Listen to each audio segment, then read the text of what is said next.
وكشف الغمة وجاهد في سبيل الله حق جهاده حتى أتاه اليقين اللهم صل وسلم وبارك على سيدنا محمد وعلى آله وصحبه ومن دعا بدعوته إلى يوم الدين سبحانك لا علم لنا إلا ما علمتنا إنك أنت العليم الحكيم رب اشرح لي صدري ويسر لي أمري واحلل عقدة من لساني يفقه قولي اللهم افتح علينا فتوح العارفين وارزقنا فهم النبيين وإلهام الملائكة المقربين وأن تطلق به عن ألسنتنا وأن تفرج به عن قلوبنا وأن تشرح به عن صدورنا وأن تستعمل به عن أبداننا برحمتك يا أرحم الراحمين والحمد لله رب العالمين وبعد الفاتحة بسم الله الرحمن الرحيم الحمد لله رب العالمين الرحمن الرحيم مالك يوم الدين إياك نعبد وإياك نستعين الصراط المستقيم صراط الذين أنعمت عليهم غير المغضوب عليهم ولا الضالين آمين يا رب العالمين.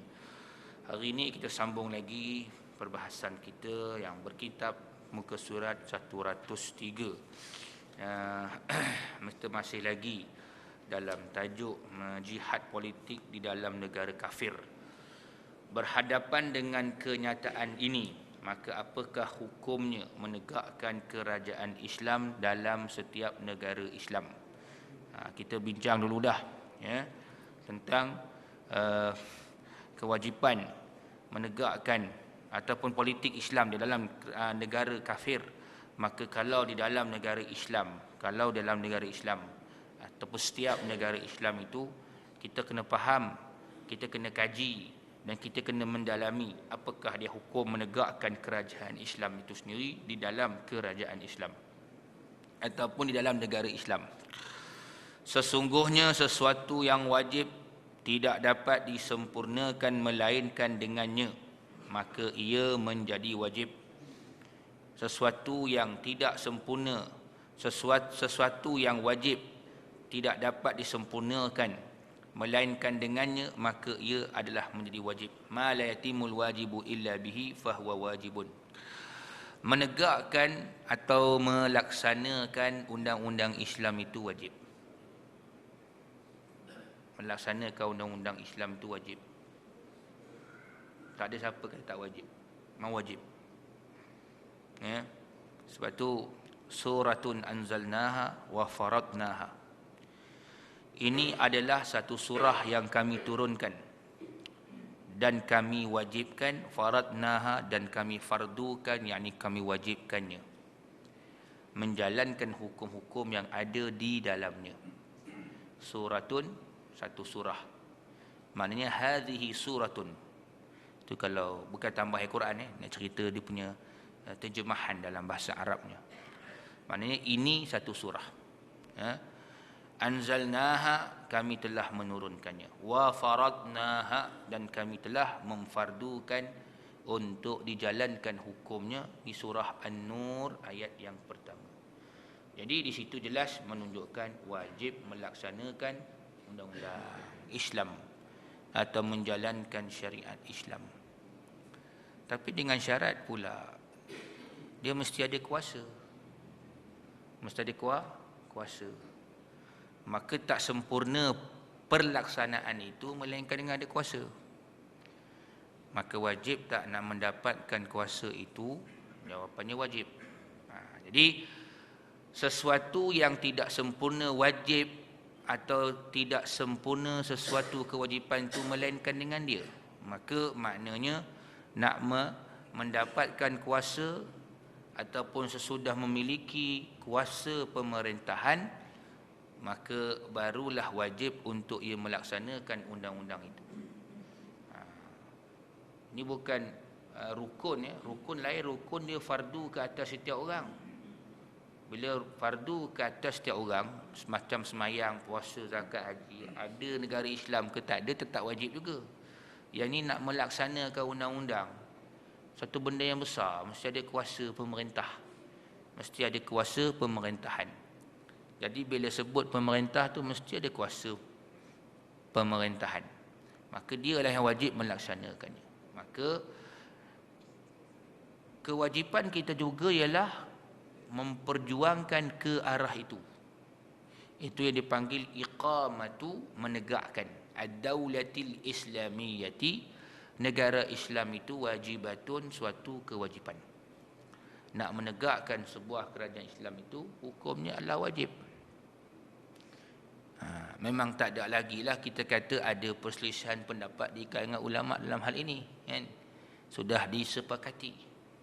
Jadi maknanya kerja-kerja Islam nak menegakkan kerajaan Islam ni, menegakkan pemerintahan Islam ni satu benda yang wajib. Nak mendapatkan kuasa pemerintahan setelah tapak negara itu sudah ada, kan? Kesilapan dilakukan oleh ad-daulah al-islamiyah, yang perjuangan itu ialah sebabkan dia tidak ada tapak. Dia tapak tak ada, dia tak buat asas. Macam mana dia nak melaksanakannya, kan? Itu sajalah. Jadi dia kena ada tapak dulu. Dia kena ada negaranya dulu, kemudian dapatkan kuasa pemerintahannya. Maka dah ada kuasa pemerintahannya, maka berkewajipanlah baginya untuk melaksanakannya. Kita tapak dah ada, kan? Cuma nak dapatkan dulu orang kata permit tapak lagi. Permit tapak tak, kan? Tapak sini kita boleh meniaga ni, kawasan ni kalau meniaga lah contoh, kan? Tapi nak dapatkan permit tu, tak dapat dia nolong kita, kan? Bukan tak dapat belum lagi then boleh nolong, kan? Jadi tolong-tolonglah kita nak dapatkan dia punya tapak dia tu. Dah ada tapaknya baru dapat permit dia, kan? Sebab kalau kita sudah ada tapak kemudian dapat saja permit, insya-Allah. Maka sebab itulah tak syak lagi bila ada orang yang memperjuangkan untuk menegakkan syariat Allah, maka perjuangannya itu adalah perjuangan yang syar'i. Maknanya masyru'. Perbuatannya itu adalah diizinkan oleh syarak. Dalam bahasa Jawanya legal. Kan? Legal, ya. Maknanya benda ni betul. Siapa yang dapat nak menyangkalnya, kita baca Quran pendek dia, suratun anzalnaha. Quran dia turun dah. Wa faradnaha. Wajib pula dilaksanakan. Hukumnya Allah yang mewajibkan, bukan kita sengaja nak. Siapa yang nak berempas pulas pada benda yang tidak wajib? Tuan-tuan nak? Benda tak wajib tapi berempas pulas. Kena maki hamun siang malam. Orang tak suka. Benda ni, benda yang Allah suruh, Allah suka. Walaupun manusia benci, walaupun setan benci, walaupun nafsu benci, kita akan menyempurnakan kewajipan itu. Dan kita akan menyempurnakan apa juga perkara-perkara yang membantu untuk menyempurnakan kewajipan itu. Maka tak ada lagi lah yang kita nak katakan rebut kuasa sebab gila kuasa. Tak ada. Para sahabat dulu begitu juga. Abu Bakar, Umar, Osman, Ali, kemudian diikuti oleh khulafa atau khalifah-khalifah yang lain. Sebab tu selalu saya mentionkan dalam kuliah saya. Tuan-tuan pergi cari mana istana Sayyidina Abu Bakar. Kalau betul-betul nak rebut jawatan, kan, Rasulullah dah tentu tak ada lah, kan. Cari ada. Ada ke tak ada? Tak ada. Umar pun tak ada. Orang biasa kalau nak jawatan ni nak apa biasa, tuan? Rasa-rasalah, kan, harta, kan. Penat-penat lelah nak dapat kuasa, tiba-tiba tidur berapa pokok tamar. Rumah koci je. Kalau kita fikir balik, saya fikir lah. Senang ya? Tak ya juga, kan. Tidak, orang tak berempat pulas, tuan. Nampak? Semalam saya pergi satu ziarah bukan kawan lah, ada satu kenalan, baru kenal. Dekat belah Keramat tu, kan. Rumah tanah lot. Rumah dia kampung je. Depan tu 2 tingkat macam istana.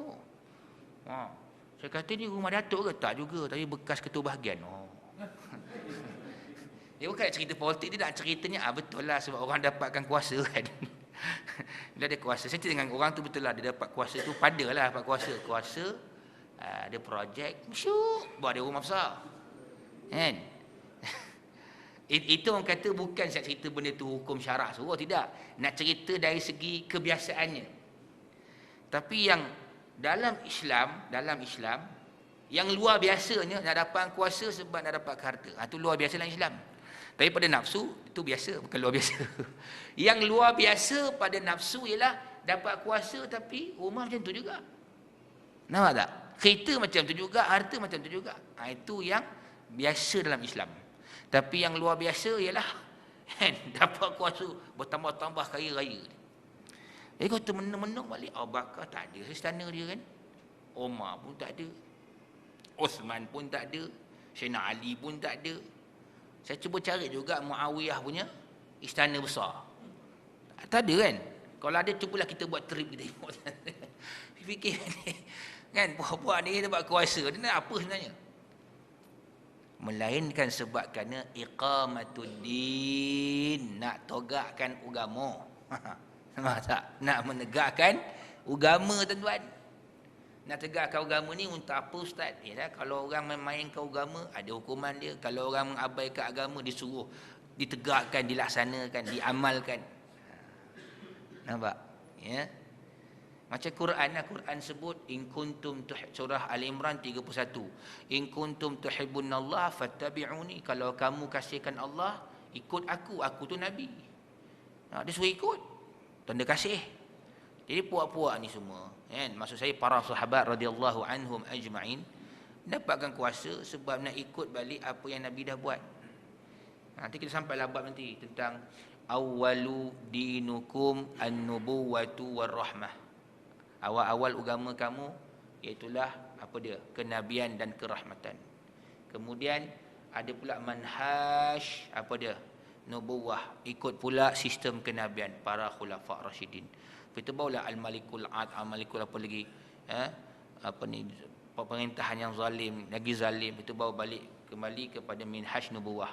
Ikut balik cara Nabi. InsyaAllah kita akan lalui. Ada 5 period Nabi kata, 5 peringkat pemerintahan itu sendiri. Itu saja. Kita menung-menung balik. Oh, tak ya juga Ustaz. Mereka nak apa?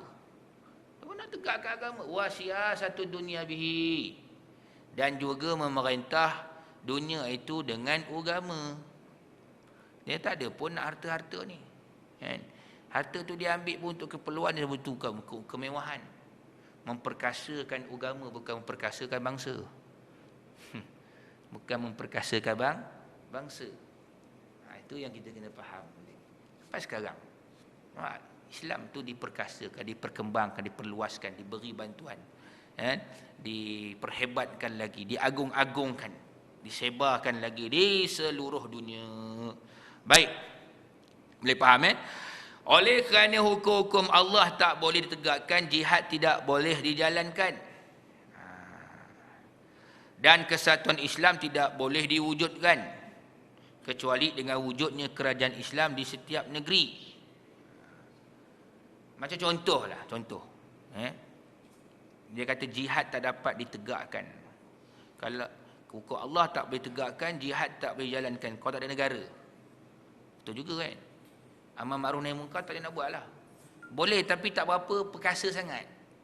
Setakat bolehlah ajak-ajak orang pergi semayang, buat masjid, surau tu boleh. Tapi nak, kalau kata ada orang lawan-lawan agama tu, apa kita boleh buat tindakan? Setakat nak pergi dakwah, ajak dia pergi. Dia tak rasa takut pun. Alah, dia nak dakwah, nak ajak, lantaklah aku kan nak dengar pun. Jadi gitu.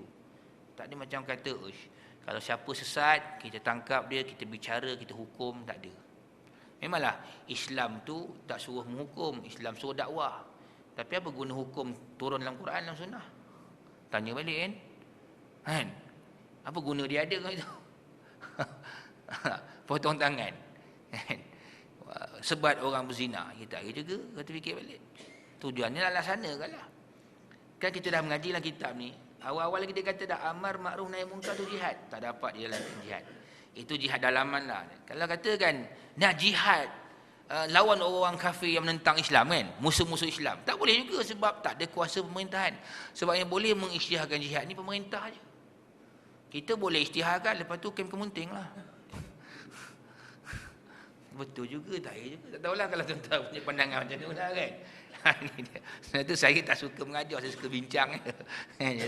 Kita tak pandai. Sini banyak alim ulama' yang mengajar kan. Dia tukang lap-lap tingkap kayu air je. Tukang-tukang cuci lantai. Tapi fikir-fikir balik, kalau macam tu macam mana? Boleh pergi kat polis dia, tangkap baru ni, tangkap. Bukan nak sokong dia orang, tidak, ada cerita balik. Memanglah itu memang sudah orang kata termaktub di dalam perlembagaan, dalam undang-undang. Against saja kerajaan, siap kau. Padahal bukan against kerajaan dalam, kerajaan luar pun tak boleh juga. Sebab ada resolusi Yahudi dan Nasara gitu. Resolusi Yahudi dan Nasara bimbang terhadap jihad.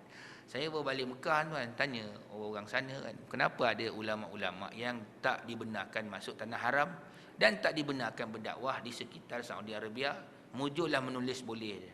Kita kerana diorang ni, ulama-ulama ni yang baik daripada Saudi, luar Saudi, walaupun orang kata terkenal seluruh dunia pun, sebab kerana mereka menyuruh orang berjihad, menulis buku-buku mengenai jihad. Al-Arifi antaranya. Pengarang buku Don't Be Sad, siapa nama ni tuan? Al-Qarni, sama.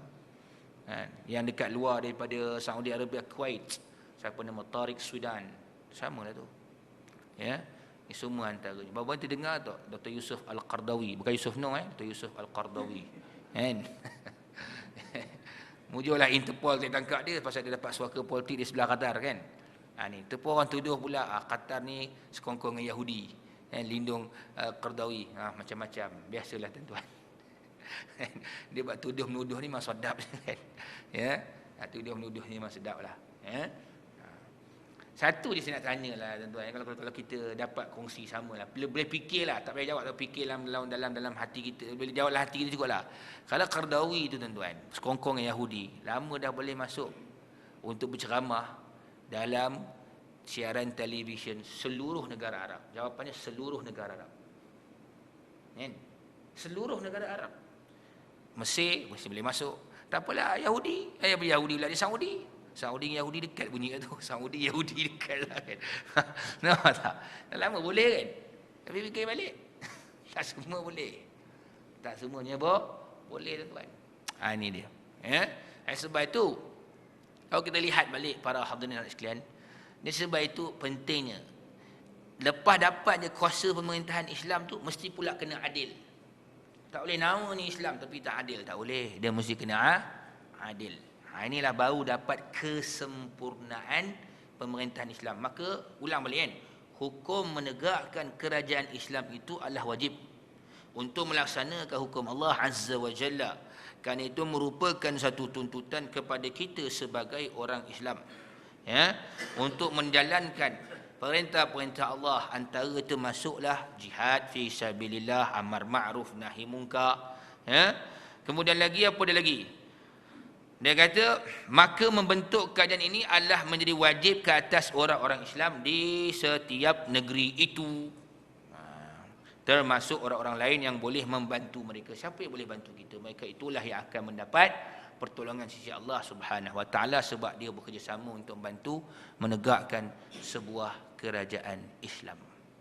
Jadi kita doa, haraplah 2016 ni Kelantan dapat pulihkan semula, kemudian melaksanakan hukum Allah sebagaimana yang dicita-citakan. Ya.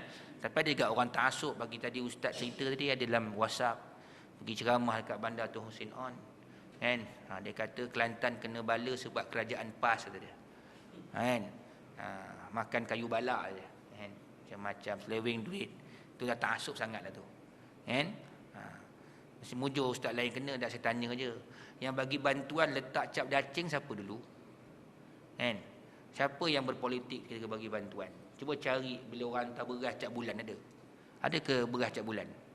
Kat pasaran ada cap wow ada kan? Wow bulan pun. Tak? Maknanya ceritanya tuan, kalau nak berpolitik sangat, tanya balik siapa yang berpolitik sekarang? Siapa yang nak letak beras cap parti politik masing-masing? Melainkan pihak parti kerajaannya. Macam bangkang tak letak tuan. Kan? Ada kan? Tak ada. Turun beli tu hantar kan. Tak payah tunggu kita buat plastik baru dulu, letaklah gambar bulan ke, gambar mata ke apa ke, gambar roket, tak ada. Itulah kadang-kadang dah ta'assub sangat, dah buat macam tuan tanya ustaz tu berapa umur, cakap tu pangkat datuk, bukan datuk bercucu, dia datuk kurniaan lagi, tapi dia kata dah lewat 60, tak apalah, tunggu masa tu. Nak buat macam mana tuan? Ustaz tu muka walat kan, maknanya muka muda. Kalau kena kat aku lampang. Senang kan. Lompang-lompang bisu kan. Takut gitu lah kan. Bisu kita. Ya. Baik.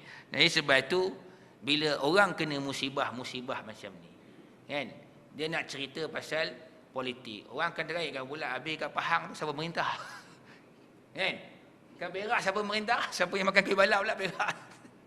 Jangan jadi orang yang sangat taksub. Itu saja tuan-tuan. Kalau macam tu, kalau Mekah lu banjir, apa salah Mekah tu? Tanya dia balik. Gambar apa dia tak payah nak cari gambar Mekah, gambar hitam putih lagi gambar Mekah. Kan? Apa Allah tak jaga rumah dia ke? Rumah kiblat umat Islam seluruh dunia. Tak kira PAS ke UMNO ke siapa semayang kat situ juga, kiblat sama juga. Kalau banjir, apa nak kita nak buat ulasan? Ini dia tuan-tuan. Maka sebab itu kita kena faham, bila kita nak kepada kebaikan, macam para Nabi berdakwah ke arah kebaikan, maka apa Nabi sebut? Jadi kita ingat balik hadis. Hadis semua pakai, PAS pakai, UMNO pakai, keadilan pakai. DAP kalau masuk Islam pun dia pakai hadis juga. Kan? Ayyun nasi asyaddu bala'an ya Rasulullah. Siapakah manusia yang paling dahsyat Allah uji? Al-anbiya'u. Betul? Orang yang paling dahsyat sekali diuji ialah para nabi. Nah, para nabi itu paling dahsyat Allah uji. Paling dahsyat. Paling dahsyat tuan-tuan. Summal amsalu fal amsal. Kemudian orang yang serupa dengannya, maknanya orang yang betul-betul benar-benar menyerupai mereka, para nabi ataupun orang yang paling baik di kalangan manusia. Orang mesti Allah akan uji. Allah akan uji. Tuan-tuan buka Quran, kenapa Allah Ta'ala sebut? Tengok tuan-tuan. Cuba menghayati sesama. Nabi Muhammad je Allah sebut azwaj, isteri-isteri kamu ya Rasulullah. Surah Al-Ahzab 59. Ya ayyuhan nabiyyu qul li azwajika wa banatika wa nisa'il mu'minin, dan banyak lagi ayat lain lah. Ya Rasulullah, hai Nabi lah, katakan kepada isteri-isteri kamu. Kenapa tak panggil nisa hukum? Perempuan-perempuan han, perempuan-perempuan kamu, kan? Anak perempuan kamu, isteri orang beriman, tu kisah pasal ayat pakai tutup aurat. Tapi bila cerita pasal imra'atu Nuh, imra'atu Lut, cerita isteri Nabi Lut, Nabi Nuh, dia guna perkataan imra'ah, perempuan. Dia tak sebut zaujah, isteri. Hebatnya bahasa Quran ni. Kita kaji balik, kenapa di sini imra'ah, perempuan Lut, perempuan Nuh. Tapi bila Nabi Muhammad, isteri. Allah uji. Allah uji Nabi Nuh. Hai Nuh, kau punya nama isteri kau dalam Quran perempuan Nuh saja, tak boleh nama isteri. Kahwinnya sah, tapi cuma akidahnya tak sama, kan? Dia tak ikut ajaran Nabi Nuh. Allah istiharkan dia Lut. Imra'atul Lut, imra'atul Nuh. Isteri Lut, isteri. Sama dengan Nabi Lut, isteri dia tak ikut ajaran dia walaupun isterinya sah. Tapi bila Rasulullah SAW, baik namanya Khadijah, baik namanya Aisyah, baik namanya Hafsah, semua sekali dipanggil azwaj. Subhanallah. Sebab sama akidahnya, sama keimanannya, mati ni redha oleh Allah Ta'ala. Subhanallah. Nah, seronok belajar bahasa Arab tuan-tuan. Kan? Itu bahasa Quran. Allah panggil yang ni imra'ah, yang ni zaujah. Penghormatan tu ada sebab-sebab dia. Subhanallah. Maknanya Nabi Nuh, Nabi Lut Allah uji. Bukan jauh pun, isteri sendiri, anak sendiri tak mau ikut ajaran dia. Kita sebab tu tuan-tuan, kita ni pun Allah uji kadang-kadang, kan. Saya Ustaz dengan isteri saya rajin istiqamah ke surau, masjid, dengar kuliah. Ajak anak tak mau ikut. Dah jenuh cakap dah macam-macam cara. Itu ujian. Tu biasa. Ada pula orang, mak bapak dia tak ke surau, anak ke surau ada. Allah uji, kan. Anak dia pula pergi ada tuan. Ada orang tu sampai 8 anak dia sebab pasal ngajar banyak tempat, kan. Anak dia rajin. Subhanallah. Tak apalah, baiklah. Kan, ni maknanya dia ni baiknya kan, dia yang turun, bapa tak turun, mak tak turun. Kalau jemaah pergi kenduri rumah dia baca tahlil pun sebabkan anak dia, sebab ayah dia. Tak apalah, saya kata kita pergilah sebenarnya kan. Kalau susah kita pergilah.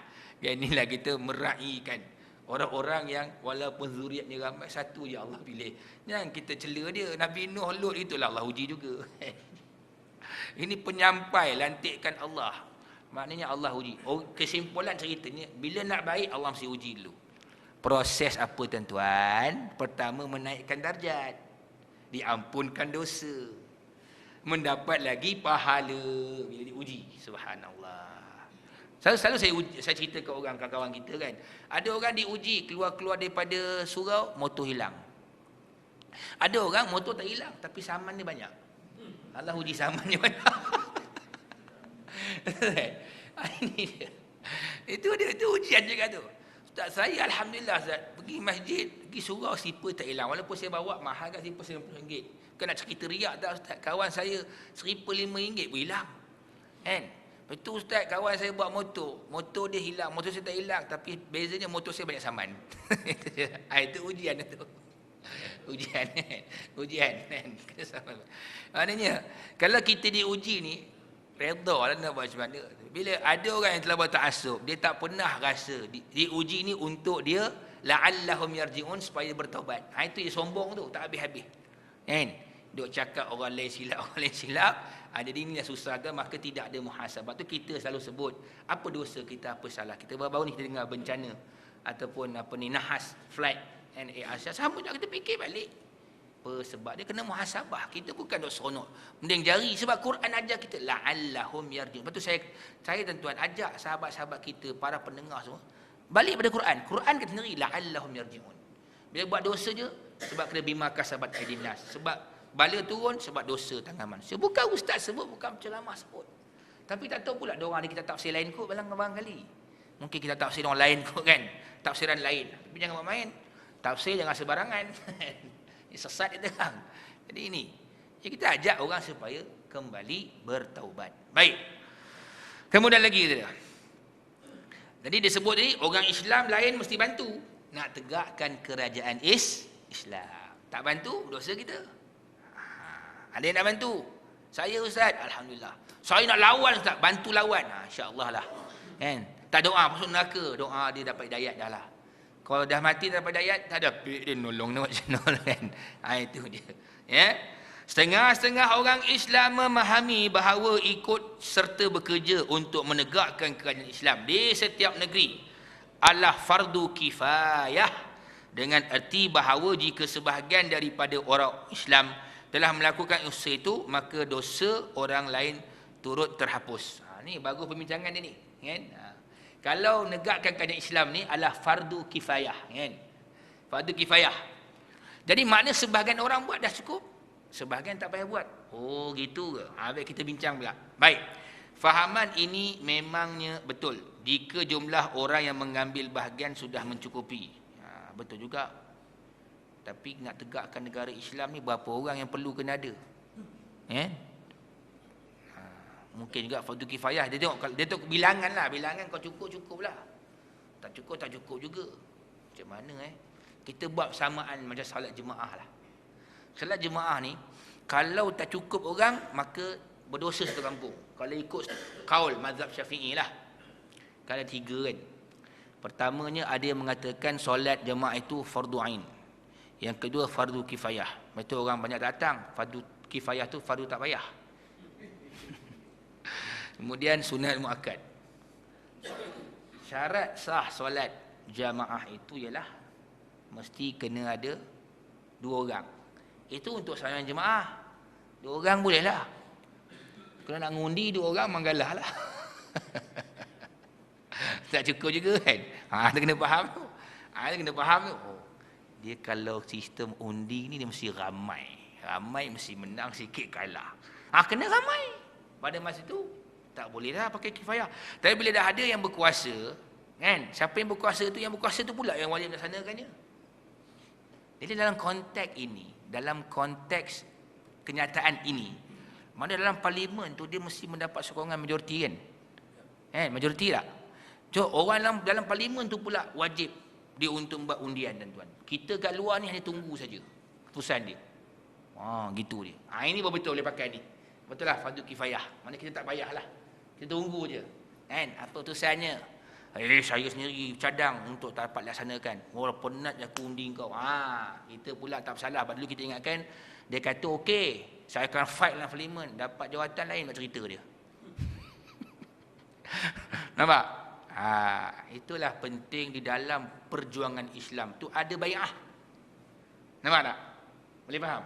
Kita belajar kena faham tu. Oh, itulah guna bai'ah. Itu guna dia perjanjian.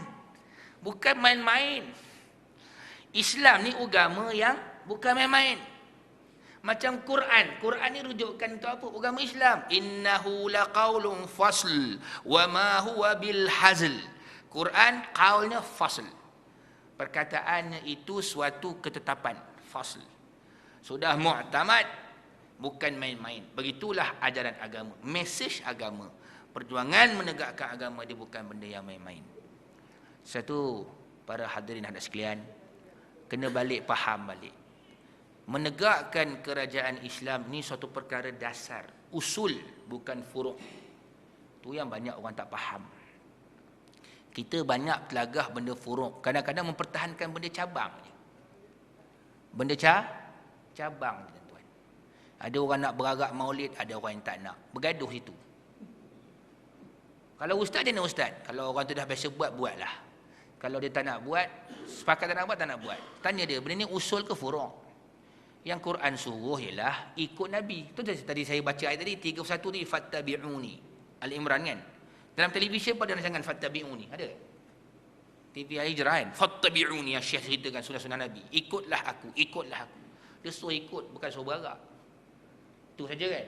Nak buat tak ada masalah, tapi jangan bergaduh benda gitu. Jadi benda tu benda furuk saja. Yang kita nak ni usul ni, usul. Jangan alih. Dan jangan sampai pula ta'assub menghina tok-tok guru, ustaz, ulama-ulama. Mereka tu hebat-hebat belaka. Lepas tu saya selalu sebut, kita sendiri pun mungkin dah hebat kot, rasa dah khatam tajwid Fatihah je baru. Orang tu dah khatam, tuan-tuan, riwayat mengenai tafsir Fatihah. Lagi hebat dari kita lagi. Suka saja Fatihah saja dia pandai baca. Kan? Tanya riwayat pun tahu dah. Dia boleh cerita dah. Bismillah pun huraian dia pun seminggu, tuan. Kita bismillah seminggu tak lepas lagi nak belajar. Nak sebut betul tak lepas lagi. Jangan kita duk hinalah tok-tok guru kita tu hebat-hebat belaka, tuan-tuan. Kan? Ni apa sikit orang tak setuju dengan ustaz ni, tok guru. Tok guru. Tok guru sebenarnya kita, tuan guru kita. Kan? Hebat-hebat belaka. Seperti itu kadang-kadang saya nak bagi tu jemaah kita. Dia bagi tahu sebenarnya bukan dia tuju kat kita, dia tuju kat orang-orang yang di luar sana. Yang beragak tu pasal. Macam dalam Radio Hakim saya dengar. Ada orang sibuk beragak maulid, balik-balik rumah dah penat-penat tidur, tak sembahyang zuhur punya. Itu yang ustaz nak ceritanya. Yang kita rasa sangat pasal apa? Dia nak ceritanya yang beragak bawa spanduk tu tapi make up tebal lagi. Itu cerita je, kita marah pula. Soalan macam kita pula sama dengan demo. Cakap pasal berak lah kan. Sallallahu ala Muhammad, pakai selendang merah, keluar remos. Itu ustaz nak sebut. Itu saja kita terasa ni nak buat apa. Ini kata dia suruh ikut ajaran Islam. Bukan menyambutnya sahaja. Seronok sambut. Saya pun seronok, tapi bila tengok yang menyambut tu, macam saya cerita dulu tuan-tuan. Dulu saya pernah tuan batalkan kuliah pasal member ni ajak sangat. Jom kita pergi duduk dalam majlis zikir ustaz. Ustaz datang daripada Indonesia ni, kiai-kiai. Pergilah tak apalah. Saya kata carilah orang lain ganti. Member suruh pergi sangat ni. Pergilah tengok sangat apa hebatnya. Dah habis zikir tuan, toleh belakang rumah banglo. Tengok belakang tu pakai selendang remos. Allah, saya kata. Ini majlis zikir. Nanti kata, malaikat tak turun lah kuasa. Sebab belakang dia dah aurat ni. Walaupun pakai selendang tapi remos ada. Ustaz intai belakang apa? Tak tahu Allah tiba-tiba bagi saya toleh belakang. Kan? Duk rasa pasal belakang, duk rasa ada orang tengah zikir tengah pandang belakang, tengah khusyuk-khusyuk tu kan. Dah habis tu pandang belakang, ya Allah, ya Karim, ya Rahman, ya Rahim. Yang potong bulu kening pun ada. Nampak juga ustaz, Allah tunjukkan orang tu pula yang tak ada kening. Bukan apa tuan-tuan, nak tengok dia punya audience tu. Kan? Rupanya tazkirah dia cerita pasal kelebihan zikir. Baik cerita kewajipan tutup aurat lagi bagus kan. Tapi nak buat macam non tuan. Jemput orang luar seberang. Lagi kalau cakap benda orang marah belakang, orang tak jemput lagi, susah juga kan. Jadi susahlah. Allah alam lah. Jadi tuan-tuan saya cerita bagi tuan-tuan, kadang-kadang kita duk sibuk nak buat benda-benda yang furu' sedangkan usulnya belum selesai lagi. Yang menjadi kewajipan sepakat dari segi hukum Islam, settlekan dulu. Settlekan tuan-tuan. Ini dia. Sebab itulah para sahabat dulu tuan-tuan bertabaruk dengan Nabi, tak nafikan, ambil berkat. Saya cerita dalam kuliah saya selalu sebut. Abdullah bin Umar ni kan, gosok tempat duduk Nabi mimbar tu, sapu kat muka, sayang ke Nabi. Saya kalau ada orang kata, Ustaz, Nabi berada saya, dia nak ambil tabaruk. Tapi kadang-kadang rasa macam dalam hati terkesan tak. Tapi aku tabaruk banyak sunnah Nabi aku tak buat. Kadang-kadang kan. Benda mudahnya kadang-kadang. Tidur. Ada ambil uduk. Sebelum tidur. Dah terkoncing, sojud, tak payah, basuh kaki, tidur lah. Ambil sunnah Melayu kan. Sunnah Melayu kata, basuh kaki sebelum tidur. Itu lah, kita ngaku sendiri senang kan. Kita bangun tidur, ada tak kita amalkan sunnah Nabi? Macam mana Nabi bangun tidur? Fikir balik. Yelah kan. Kalau sahabat lu hebat, apa je Nabi buat? Wa hakadha ra'aitur rasul. Semua gitu. Beginilah aku lihat Rasulullah buat. Mati dia orang boleh bertabaruk tu. Bukan tak boleh, boleh kita di setakat mana sangatlah kan. Nak ambil berkat tu, Allah Akbar. Rasa sejauh sangatlah. Tu yang Tok Guru sebut, barakah datang lepas kita ambil apa tuan-tuan? Lepas kita ambil syariat. Melaksanakan hukum, insya-Allah. Baik. Kemudian lagi kata dia. Kalimah fardu kifayah memberi penjelasan bahawa kalau sebahagian orang-orang Islam dalam kadar yang mencukupi telah melakukannya, maka kewajipan orang lain tergugur. Jadi maknanya kita sudah meletakkan kepimpinan itu untuk melaksanakannya, maka memilih kepimpinan nak melaksanakan Islam tu wajib. Faham kan? Mereka sudah dapat jawatan tu, laksanakanlah. Itu kewajipan pada mereka, kita sudah gugur pada masa itu sebab kita tidak ada kuasa. Tak boleh. Dia kena ada orang ada kuasa sahaja. Ini kita tanamkan diri kita. Sebab itulah kena ada keazaman untuk menegakkan sebuah kerajaan Islam. Melaksanakan hukum Allah Subhanahu wa taala dengan penuh keadilan. Dengan penuh keadilan. Baik. Sebaliknya, jika pengambilan bahagian daripada orang-orang Islam itu tidak mencukupi, maka kewajipan itu telah dipikul oleh setiap orang. Jadi dalam konteks ini saya nak hurai senang je. Kali ini kita gagal juga. Maka pada kali yang akan datang, tetap juga wajib kita untuk mengundi, untuk menaikkan balik kepimpinan yang untuk melaksanakan undang Islam ni. Ingat tu. Bulang balik. Kena pergi. Alah ustaz dah cuba berapa kali dah, nak masuk kali 14 tak berjaya. Ni tak boleh dalam Islam. Lepas tu banyak ustaz-ustaz tercakap. Dia tanya kita, Allah besok tanya tak kita berjaya ke tak berjaya? Dia tanya usaha ke tidak? Itu hikmahnya pula. Betul juga. Kena buat. Usaha kena ada. Soal berjaya tak berjaya itu di tangan Allah Subhanahu wa taala. Tapi ingat, kita betul kata kita tak habis mengaji lagi. Seperti saya beritahu lebih awal dalam kitab kita, hadis Nabi sebut ada 6 peringkat insya-Allah. Yang kelima itu kejayaan untuk Islam bila mana Al-Imam Al-Mahdi Al-Muntazar, Imam Mahdi yang dinanti-nantikan, mereka akan melaksanakan hukum Allah Subhanahu wa taala yang dipenuhi dengan keadilan dan dihapuskan kezaliman. Tapi jangan goyang kaki pula. Tunggulah Imam Mahdi turun. Jangan. Kena berusaha dulu berjuang kan. Tidak ada tuan ayah gitu. Kalau dalam arkam tu gitulah kan. Tunggulah Imam Mahdi dulu. Lambat pula nak turun kan. Imam Mahdi tak turun-turun lagi, tapi Mahathir dah tak jawatan dah. Tu Imam Mahathir lah kan. Baik. Sebaliknya jika oleh sebab pemerintahan Islam belum tertegak hingga kini, maka menjadi kewajipan fardu ain. Tengok. Jadi fardu ain. Huraian dia cantik tu kan. Cantik huraian dia. Tak cukup jumlah sekarang ni. Kami kena ambil bahagian juga untuk memilih pemimpin. Fardu ain. Pada kita mesti ramai.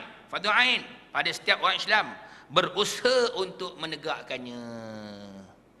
Nampak? Itu yang tuan-tuan. Itu yang kita nak terangkan ke orang luar-luar ni. Tak cukup. Maka apa hukum dia?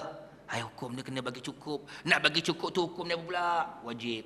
Siapa yang nak bagi cukup? Anda semua, saya dan juga tuan-tuan dan puan-puan sekalian. Nampak? Ya? Itu kewajipan kita. Baik. Kalaulah keadaan kucak-kacir itu tak dapat menegakkan pemerintahan, maka usaha mewujudkan sistematik itu menjadi fardu. Okey, katakan ada pemerintahan Islam tapi kucak-kacir, tak sistematik kan. Kita wajib pula bekerjasama nak bagi sistematik balik. Penyusunan sistem dia. Tu sajalah.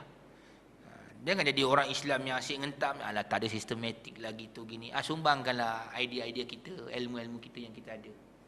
Kan? Itu sama juga. Satulah, dia bukan memerlukan ulama sahaja, memerlukan juga kepada profesional. Contohnya kan, kita sekarang cerita pasal muamalat Islam tak habis-habis. Tanya dia nak buka bank macam mana? Oh lah, kita pun tak pandai, kena panggil orang pandai bank pula, bahagian perbankan. Kan? Dia teknikal, kena ada orang bahagian profesional. Kan? Yang nak mengisinya, nak merujuk panduan, dia panggil dalam bahasa Arab dawabit. Hukum hakam dia tu, ni kena panggil ahli-ahli ilmu. Itulah para alim ulama. Itu penggabungan kena ada. Suatu sekarang kita kat Malaysia tengok ada pakar muamalat. Mereka ni sebenarnya ulama dan juga profesionalnya. Dia pakar. Dia tahu, macam juga orang kata lawyer kan, bahagian syariah. Dia belajar dua-dua sekali. Ada bahagian sivil, ada bahagian syariah. Lepas tu saya nasihatkan student saya sendiri. Anda nak jadi lawyer syariah, kena belajar juga sivil. Dia nak belajar sivil, belajar juga syariah. Kena mantapkan bahasa Arab. Begitu kuat, baru boleh rujuk kitab-kitab yang muktabar dalam perundangan Islam. Tapi ramai orang tak minat. Sebab orang duk kata, susahlah belajar bahasa Arab Ustaz. Tu saya tak nak ambil syariah. Nampak tak? Yang tak nak ambil law pula, susahlah bahasa Inggeris Ustaz. Gitu dia. Kan? Jadi, suasana. Kan? Suasana tu tak ada. Suasana tu tak membantu kadang-kadang, ataupun diri tidak dimotivasikan ke arah tu. Tapi kalau belajar tu, dia fikir balik, aku belajar ni nak bantu orang nak tegakkan negara Islam. Ada kesungguhan dia. Dia akan belajar. Macam tuan-tuan kalau ada kesungguhan nak menegakkan kerajaan Islam, bukan melalui undian saja, tidak. Undian satu hal lagi lah. Anak-anak kita pastikan mana dia belajar. Pesan dia, nak kau ambil bidang apa nak? Perbankan. Nak kau belajar betul-betul perbankan, bantu besok kerajaan Islam untuk wujudkan perbankan Islam. Kau bahagian teknikal, ulama bahagian pengisian. Apa yang perlu dibawa dalam perjalanan bank, sistem Islam. Diislamisasikan sistem itu. Bidang apa lagi? Ambil bidang undang-undang. Kau ambil bidang undang-undang sivil, ambil juga bidang syariah. Dua-dua sekali bantulah mereka nak tegakkan sebuah kerajaan Islam untuk melaksanakan undang-undang Allah Subhanahu Wa Taala. Peranan menyampaikan kepada orang kepentingan mengenai undang-undang Islam. Dulu tuan-tuan, masa saya belajar dulu di Al-Azhar, bila hari ta'aruf, saya ingat balik. Saya tanya kepada orang kata apa? Kita punya biasanya ada faci kita lah. Saya ni ambil fakulti bahasa Arab. Apa sumbangan saya terhadap masyarakat dengan agama? Dia kata mengajar orang tentang bahasa menurut Al-Quran Karim. Al-Quran Karim tu ada bahasa Quran. Macam saya sebut tadi tu tentang zaujah imra'ah, untuk berdakwah, bagi tahu kepada orang lain. Inilah yang ditengahkan oleh Allah Subhanahu Wa Taala. Semua ada sumbangan semuanya. Orang yang tidak mau menyumbang tu tidak mau jihad lah tu. Itu kata jihad tu macam-macam bentuk dia.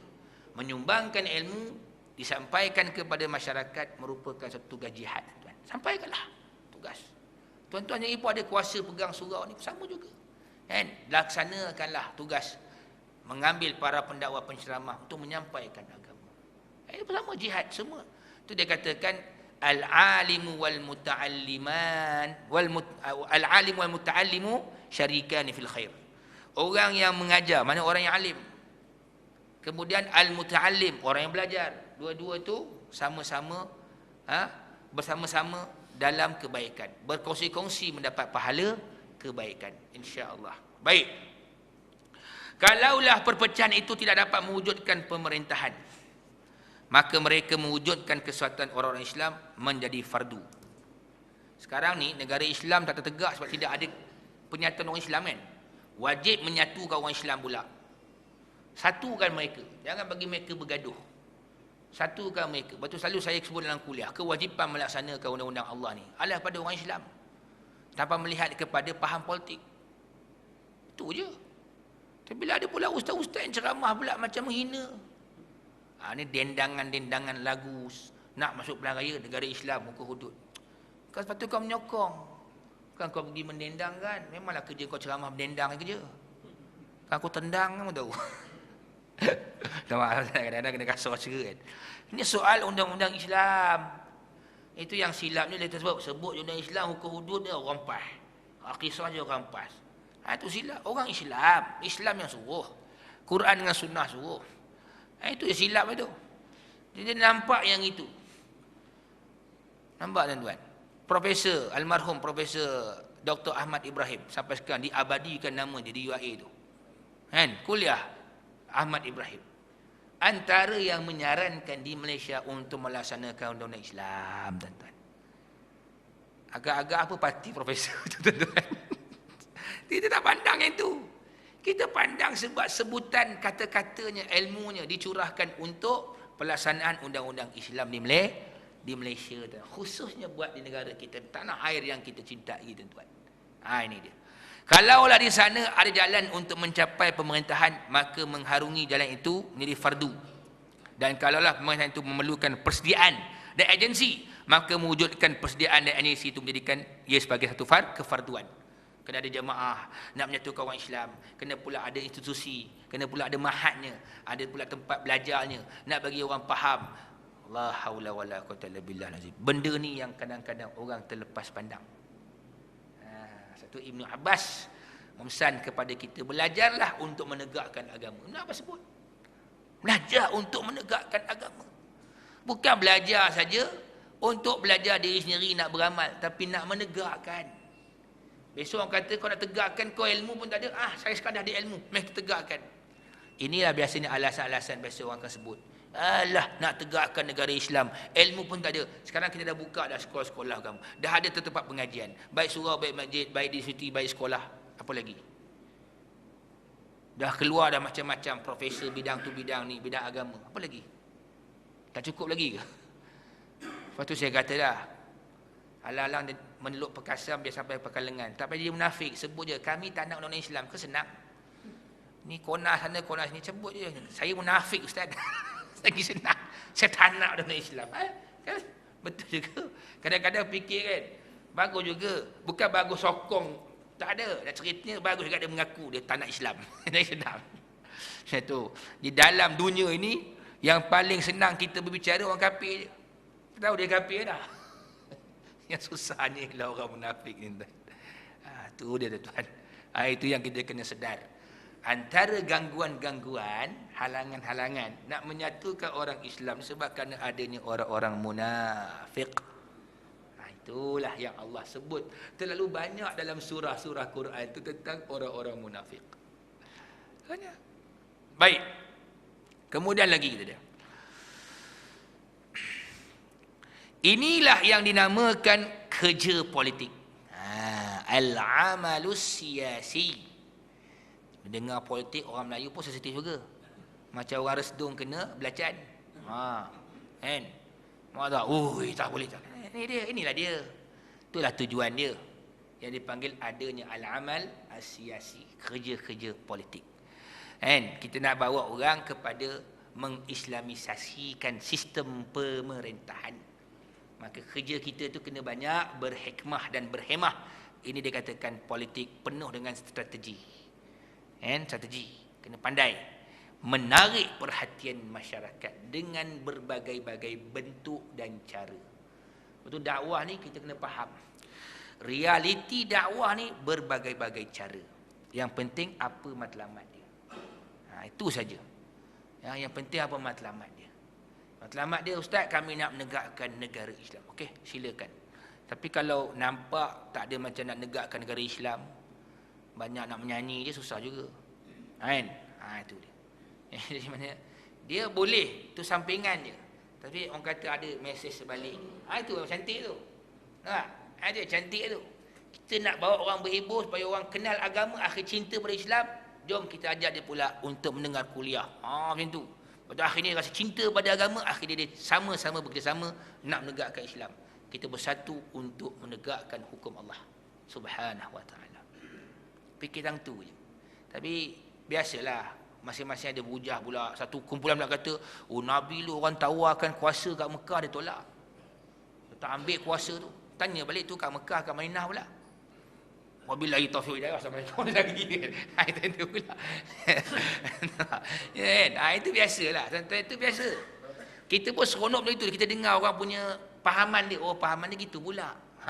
Dia pahaman dia. Kita bagi tu pula. Habis kat Mainah macam mana pula? Tanya dia balik. Sidang ni wabillahi taufik lah. Dia lari. Itu pahaman dia setakat tu je. Dia kata Nabi tolak. Mungkin ustaz dia ngajar masa sirah tu bab Mekah je. Madinah meninggal lah ustaz dia. Nak macam mana kan? Nak ganti ustaz baru, ustaz lain tak ada dah. Mana tahu kan? Mungkin dia tengok je anggur ustaz aku tak lebat, malah nak ikut lah. Nak cari ustaz jago lebat tak? Kadang-kadang tahu kan? Kena ustaz-ustaz Melayu janggut tak lebat sangat dia macam mana? Kita tak mau ikut dia kan? Tak mau ikut lah dia janggut tak lebat. Bukan itu persoalan dia. Persoalan dia sekarang ni, apa sumbangan ulama-ulama ni ke arah untuk menegakkan hukum Allah Subhanahu Wa Taala. Kalau nak pakai kod pakai tie, Profesor Ahmad Ibrahim pakai kod tie. Oh ni tak boleh dia Yahudi, tidak. Bukan itu kita nak kira. Nak kira apa perjuangan dia untuk menegakkan hukum Allah Subhanahu Wa Taala. Baik. Dengan penjelasan ini diharap soalan yang kita sebutkan mengenai hukum kerja politik kepada setiap Muslim di semua negeri telah terjawab. Sekarang sudah terjawab jawapan dia, kan? Maka kerja politik ni, amal siasi ni menjadi tanggungjawab setiap orang Islam. Baiklah, kita tambah sikit lagi lah. Kerja-kerja baik ni Allah beri pahala tak tuan-tuan? Beri pahala. Makjur maknanya. Perkara kita buat ni makjur. Allah beri pahala. Jangan bimbang. Asalkan kerja kita kerja yang baik, yang Allah Subhanahu Wa Taala galakkan, suruhkan, fardukan. Saya ulang balik, kita buka saja satu saja ayat yang pendek, surah An-Nur ayat pertama, suratun anzalnaha wa faradnaha. Satu surah saja Allah turunkan, maka Allah fardukan kepada kita untuk melaksanakannya. Satu saya dengar baru ni dalam forum Maulid, di ambang Maulid. Satu orang ustaz ni tuan-tuan, subhanallah, ilmu banyak. Dia kata sendiri pun kalau nak dihitung bilangan para sahabat penghafaz Quran tak ramai kata dia. Tak ramai, 4-6 orang je. Tapi mereka sebab apa tidak menghafaznya? Bimbang. Sebab kalau hafaz tak melaksanakannya, berdosa aku. Dia nak cerita, bukan jangan hafaz. Dia bagi hafaz, bagus hafaz. Tapi nak melaksanakannya. Itu kata Abdullah bin Mas'ud. Akhir zaman banyak orang hafaz. Tapi tak melaksanakannya. Tapi zaman Nabi dulu, kata zaman kita ni, kata Abdullah bin Mas'ud, yang menghafaznya tu kurang. Tapi pelaksananya banyak. Sebab mereka bimbang. Turun je tak laksana. Bimbang. Berat dia punya tanggungjawab di depan Allah Subhanahu Wa Taala. Maka lepas tu kita tanya balik. Menganjurkan tilawah Quran tu bagus. Kita tak kata tak bagus. Yang kita kata tadi, tapi takkan nak tilawah saja. Betul tak? Takkan nak habis duit panggil juri, hakim yang hebat-hebat, syekh-syekh semua. Kemudian panggil qari-qari, dapat piala saja. Takkan sekadar itu saja. Maka matlamat kita juga ialah untuk melaksanakan hukum Quran. Bukan dipertandingkan sekadar semata-mata. Itu baru nampak pada syiarnya saja. Orang kata ada barulah ada identiti Islam. Betul lah. Syiar tu identiti. Macam inilah identiti ni mudah-mudahan masuk inilah. Tuan-tuan nak pergi semayang maghrib contoh kan. Tuan-tuan pakai official macam negeri pejabat. Orang rumah rasa-rasa dia sanksi tak? Nak ke mana tu bang? Nak pergi semayang maghrib. Tuan pakai smart macam negeri pejabat. Nak semayang maghrib pakai gini. Syiar nak pergi semayang tak nampak. Pada asah semayang dia pakai itu. Boleh. Nampak? Lagi membimbangkan kalau pakai songkok hitam, satu suit dengan samping. Lagi dia bimbang. Nak pula tengok hari Sabtu atau hari Ahad kan. Pergi semayang Zuhur kejap. Semayang Zuhur elok pakai songkok hitam kan. Siap dengan beruh lagi. Satu debu dekat. Dengan satu suit. Kan? And dia pun sanksi kan. Sebab itu syiar. Syiar juga. Syiar orang nak kahwin. Identiti kita kata kan. Syiar ni lambang identiti. Jadi kalau kita nak pergi sembahyang kan. Tiba-tiba kita pakai baju macam orang nak pergi jogging. Solat tu sah tapi identiti tak nampak sangat pergi sembahyang kan. Elok-elok nak pergi solat subuh lah dia kata kan. Aku nak pergi solat subuh tapi malas balik rumah nak tu pakai baju jogging lah. Asalkan suci tu tak aurat. Boleh sah. Tapi identitinya orang tu tak percaya je. Nak ke mana tu ustaz? Nak pergi kuliah subuh jap. Lepas kelas subuh tu jogging kan. Tuan-tuan pun tanya betul ke ustaz nak ngajar kan. Jangan pakai suit nak pergi jogging tapi tu tak aurat elok kan. Tuan-tuan kata tak je aku kenal ustaz tapi saya tak kena kan. Ini sebab itulah kita sibuk yang tentu tadi kan. Identiti syiar ni lah bagus. Tapi kita naklah pelaksanaannya. Pelaksanaan itu sekali para hadirin dan hadirat yang dirahmati Allah Subhanahu wa taala. Baik. Insya-Allah tuan cukuplah sekali saja. Malah kita katakan kita berhenti situ kita berhenti situ. Sebab tajuk hujung-hujung ni dia kena jangan laju sangat, dia kena perlahan sikit kan. Kalau kita bincang sikit yang penting kita bagi kepahaman kita. Bukan tuan-tuan faham, dia nak bagi pengukuhan tadi. Pengukuhan untuk kepahaman, Okey, ada soalan nak tanya insya-Allah. Ada soalan? Tak ada. Tak ada tu alhamdulillah lah. Jadi tuan-tuan, sikit nak cerita sikit tuan-tuan tentang perkembangan di Yaman baru-baru ni. Saya bawa balik daripada, saya cerita sikit tentang perkembangan di Mekah jugalah, di umrah dan juga untuk di Yaman. Tuan-tuan macam biasa jugalah saya umumkan juga, sumbangan tuan-tuan amat kami memerlukan lagi tuan untuk pelajar kami di sekolah kami, dan saya punya sekolah di Bandar Permaisuri pun bakal ditutup. InsyaAllah 15 bulan, tengah bulan ni terus kemas lah. Kita dah pindah dah ke Semenyih, ataupun nama tempat lebih tepat Beranang lah, dekat Tasik Kesuma tu alamat dia Beranang. Saya pun mengajar bahasa Arab sekarang gitulah. Sabtu Ahad kena pergi mengajar. Pukul 10 dah kena start kelas. Sekarang baru satu kelas je, besok ada pelajar lain lagi masuk, kena dua kelas tuan. Tak apalah. Itu yang kata-kata dulu saya selesa je pergi start motor 5 minit sampai dah. Sekarang buat kereta dekat sejam. Nampak tuan? Ya. Kalau orang rumah saya bantu nak ngajar pula untuk muslimat, kelas orang perempuan, rumah saya pula kena ikut sekali tuan-tuan. Tak apalah, itu pengorbanan tuan-tuan. Walau bagaimanapun para hadirin dan hadirat Allah sekalian, baru-baru ni saya pergi umrah tuan-tuan. Banyaklah jemaah-jemaah mengungut kan. Baik mana syarikat pun semua mengungut, dapat hotel jauh semua. Sebab sekarang ni bermula bulan 12 baru-baru ni, kerajaan Saudi, kata orang kerajaan Saudi, ada kata syarikat di Saudi, dia panggil muassasah tu kan, mewajibkan siapa nak dapatkan visa mesti kena melalui muassasah. So muassasah tu ambil kepentingan lah. Dulu muassasah siapkan bas je, nak pergi ziarah, nak ambil daripada airport, nak hantar balik. Sekarang dia ambil semua sekali. Hotel-hotel pun dia tapau sekali. Jadi orang mungut lah. Saya dengar banyak orang mungut kan, tak nak ambil syarikat tu, syarikat ni dulu terkenal, dulu bagus, hotel dekat, sekarang hotel jauh. Saya kata banyak orang silap faham. Dia kata kan, sebenarnya syarikat kita Malaysia tak salah, yang di sini yang salah ni muassasah ni, mengena ke orang kan. Jadi ada setengah muassasah tidaklah begitu kan. Jadi kata dia hotel terserah pada kita nak pilih dekat, pilih jauh. Tapi diorang tak, dan diorang pilih mana yang murah, lebih selesa, diorang ambil jauh-jauh. Kita jalan sampai 800 meter tuan-tuan nak sampai ke masjid. Itulah bagaimanapun orang yang sihat tak apa, yang kesian ni warga-warga emas lah kan. Kita kalau berjalan lagi banyak, lagi jauh, banyak pahala lah. Tapi tu yang heran tu kat Mekah kan, jalan kaki pergi masjid ke surau, sini naik motor je. Kita jalan kaki malas lah kan. Ada tu kelebihan tuan, tanah haram tu kelebihan. Kita pergi dengan niat nak buat ibadat, insya-Allah kan, Allah Taala beri kemudahan untuk kita. Tu sikit sebanyaklah ni tuan-tuan, bakal pergi ni jangan mungut pula. Nanti kan ni dah cerita, ustaz dah cerita dah luar ni biar. Cumanya tak semua muassasah. Siapa yang dapat hotel dekat tu memang muassasah dia bagus. Mana muassasah dia tu dia tak kacau buat hotel. Dia kacau, dia ambil bahagian untuk kenderaan saja. Baik. Yang kedua di Yaman tuan, sedihlah berlaku. Kita pergi bukan di seluruh Yaman ni, Sana'a saja. Syiah Houthi dah menguasai tuan. Tadi saya nak keluar pergi naik ke kereta saya nak datang ke sini. Saya punya jiran tu, anak dia pun dia kata di Ma'bar 100 km daripada Sana'a, sekarang dah kena tahan. Syiah Houthi cek dia punya pasport semua, dia kena pergi ke sebelah Sana'a. Tumpahlah rumah masa perlu, tu yang kesian tu. Saya pergi baru-baru ni, itulah dia. Kalau musim-musim Maulid ni, yang letak bendera hijau dengan putih tu, bukan bendera lepas hijau putih tu maknanya yang bendera hijau itu letak putih selang-selang kan, sambut Maulid ni bagus. Tapi yang buat tu orang Syiah lah, Houthi. Dia tulis slogan hancur Amerika, hancur Israel, menang untuk Islam. Tapi yang mati orang Islam juga, dibunuhnya. Baru-baru ni berlaku pengeboman hampir 70 ke 50 mati orang Syiah bergaduh. Kita masuk je tuan-tuan, sekarang ni ke Sana'a, mereka dah kuasai. Mereka dah kuasai. Kita nak masuk setengah-setengah tempat tu, dia check kita macam-macam. Saya ni pun pandai kan kadang-kadang.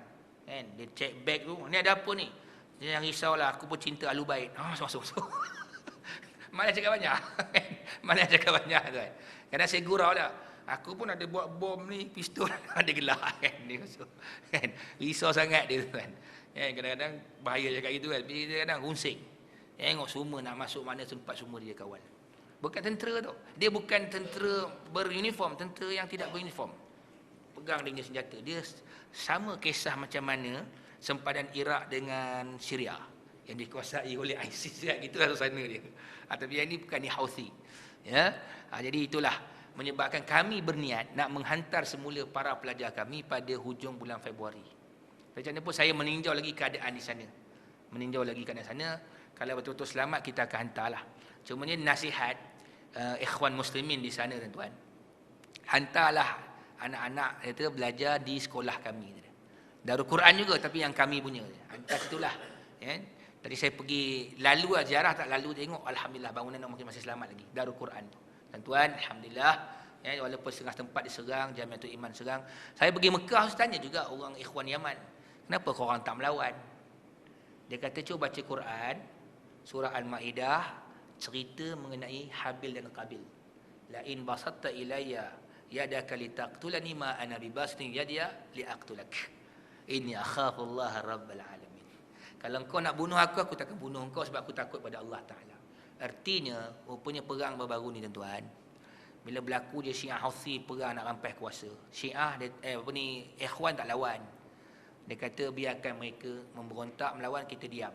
Kalau kita lawan, yang mati siapa? Bukan sekadar dua puak saja kan? Orang awam mati sekali. Dia baik diorang tuan. Subhanallah. Jadi satu lagi puak Al-Qaedah ni. Al-Qaedah ni lah yang lawan mereka tuan-tuan. Jadi inilah yang anak-anak belajar ke Hadramaut tak pun yang bimbang. Saya dapat info Hadramaut selamat insya-Allah. Pasal dia Yaman Selatan. Yaman Selatan tuan-tuan, dia tak berlaku benda ni. Saya tanya kenapa tak berlaku, dia kata kat Yaman Selatan memang tak ada puak-puak ni kata dia. Semuanya ahli sunnah belaka. Kan?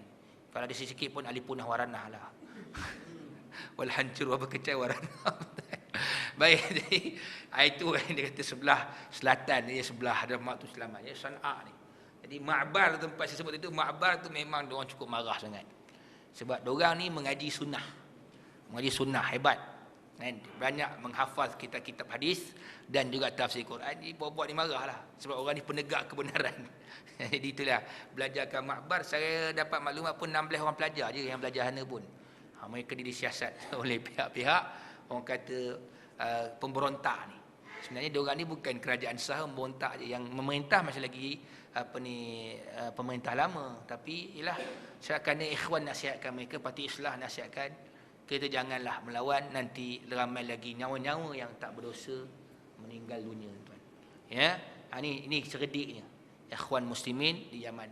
Tuan-tuan doalah seluruh dunia tuan-tuan agar umat Islam terutamanya Ahlus Sunnah wal Jamaah itu dipelihara oleh Allah Subhanahu wa taala. Kita tidak memulakan serangan, tidak memulakan pemberontakan.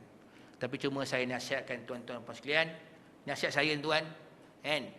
Apa saya berita daripada luar, jangan terus percaya dulu. Kadang-kadang ada puak yang kita rasa macam ganas je. Tapi dunia letakkan dia nama pengganas, sedangkan dia lah pembela Islam. Kita tahu. Itu saya punya orang kata rumor saja. Apa kita panggil, bukan rumor, kita panggil dia punya isyarat sajalah yang kita kena faham. Kita duk dengar orang ni jahat. Akhir zaman kan Nabi dah sebut. Kan? Yang baik itu dianggap jahat, yang jahat itu dianggap baik. Kita tahu siapa dia. Mereka ni pejuang, pertahankan akidah yang suci. Akidah Islam. Akidah ni benda yang paling utama dalam hidup kita. Kan? Akidah paling utama. Inilah penentu hala tuju kita besok di akhirat. Bukan dunia saja, akhirat. Kan? Mereka pertahankan akidah. Akidah orang Islam. Itu agar jangan tuan-tuan dikotori, dirosak dan dicemari dengan faham-faham luar. Yang mana faham luar tu maknanya di luarnya Islam, belakangnya Zionis. Ini tuan kena jaga ni. Ini kena jaga. Sebab itu hari ni nampak je benda pelik-pelik jangan duk ikutlah. Walaupun dia kata ni ada Quran, hadis ni ada tafsir. Kena hati-hati itu saja. Yang kita tahu belakang ni Zionis. Peganglah apa yang telah kita pegang, yang kita belajar. Al-Quran, Kitabullah, Sunnah Rasulullah sallallahu alaihi wasallam, dan ikutlah akwal para ulama-ulama yang mu'tabar, bukan yang murtaba. Yang mu'tabar. Wallahu a'lam bisawab. Tangguh majlis tuan-tuan dengan doa dan juga tasbih kafarah. Bismillahirrahmanirrahim.